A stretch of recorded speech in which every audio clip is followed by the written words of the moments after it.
Hello and welcome back to Steaming with Steve.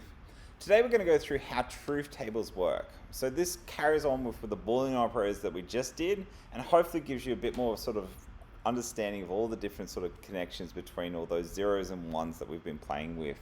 So let's jump on in. So this is pretty much everything that you need to know in terms of Boolean operators for any sort of exam that we do in New South Wales. What you see here on the left is the inputs, so you can have an A, then a B, so 0, 0, 0, 1, 1, 0, 1, 1. This column here with the little tilde at the front means not A, and all I've done is inverted the bits. So zeros become ones, ones become 0. Same with B, so you can see that that's just the B flipped. A and B is what this means, so it's narrowing the option, and you should be able to see that pattern of 0, 0, 1, where the only time this works is both are true. The OR works a little bit different, so that's the only time the unique case is when it's 0, 0. And then this symbol here with the sniper symbol means the XOR. So with the little cross with a circle around it means exclusive OR, which means only when 1 is on, it will turn to a 1. Otherwise it's off. And then this one here is not A and B, so I just inverted all these ones in the A and B. Not A and B is where these all flipped.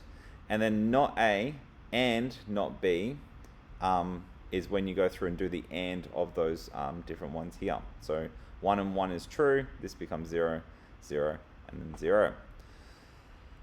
So we're going to unpackage all that. So what is a truth table? It's a way of representing the statement's meaning symbolically. So it's a compound statement with single identifying characteristics. So when we look at this, we've got all these different symbols for widening and narrowing, and the little tilde at the front. So there's a whole heap of different symbols that we do. Negation basically means the tilde symbol, and that's when we swap things. So if we think Superman is awesome, the negation to that statement is Superman is not awesome. And it just flips it. So the tilde symbol found at the top of most keyboards means that you invert it or put a bar over the top. So the negation truth table is super easy. Basically it's the opposite. So there's only two options, 0, 1 or true or false. So when we do this, you've got P, and then you have not P, you just literally flip them around, which is pretty easy. So if P is true, then not P is the false, and if P is false, then not P then becomes true. You then have conjunction statements, which are exactly the same as AND. So conjunction means joining things together, so both need to be true, otherwise it doesn't work. So a conjunction statement is true if only both conditions is true, and we use the little hat symbol, which points up. So if Mr. Henderson likes running, Mr. Henderson likes swimming, if P and Q, we join those together, we can then say Mr. Henderson likes running and swimming. So that's another way of thinking about how the sort of the logic happens behind the scenes. A conjunction truth table is pretty simple. It just means the truthness happens. So if you have 0, 0 becomes 0, 0 and 1 becomes 0, 1 and 0 becomes 0, and then 1, 1 becomes 1. So conjunction is only true when both states are true. And this is what we call the unique state, because every other time they're all zeros. So as soon as you see AND, you should only be looking through the columns for a 1, 1. As soon as you see that, you just put a 1, otherwise you just always put a 0. And that's what we also call the key case. We then have disjunction statements, and they're compound statements where both happen. The disjunction is only false if both the claims are also false, which is kind of what we've done before with OR. So disjunction means exactly the same as OR, and it's an upside down hat statement or a conjunction statement. So if Mr. Henderson likes running, Mr. Henderson likes swimming, you can say Mr. Henderson likes running or swimming. And see how that widens the options? And I always think like this, so narrowing, widening.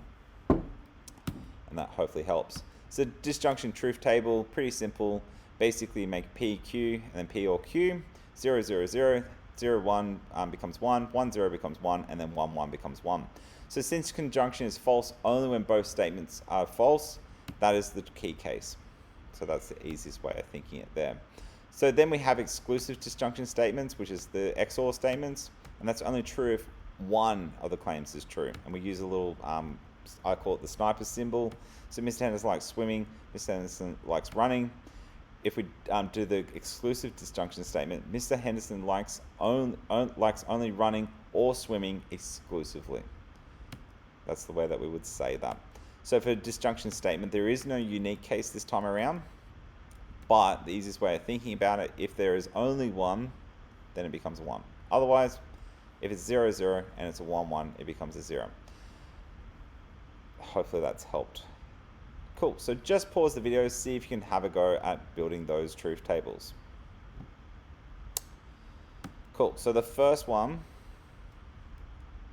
should have done that. So you should have got AA, that's an AND basically.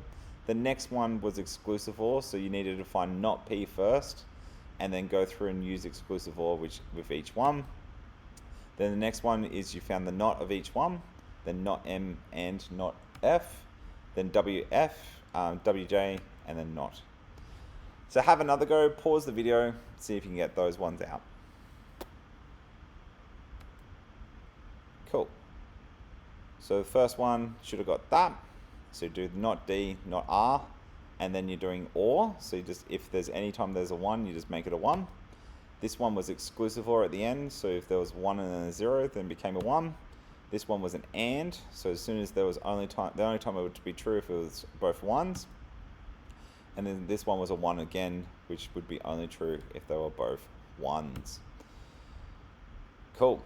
So then you can also do NAND gates. So NAND gates are basically the negation of an AND gate. So if you have P and Q, you go through exactly the same as before. And then when we do the NAND of it, sorry, that should be all wrapped up in brackets, you would get 1, 1, 1, 0. Then,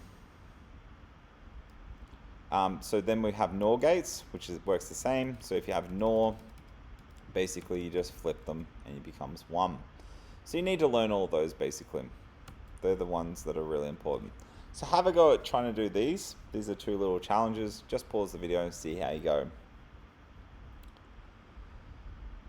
Cool. So what you should have found is you would have 0, 0, 1, 0, 1, 1, 0, 1, 1. P and Q then gives you 0, 0, 0, 1. And then the not of that gives you 1, 1, 1, 0.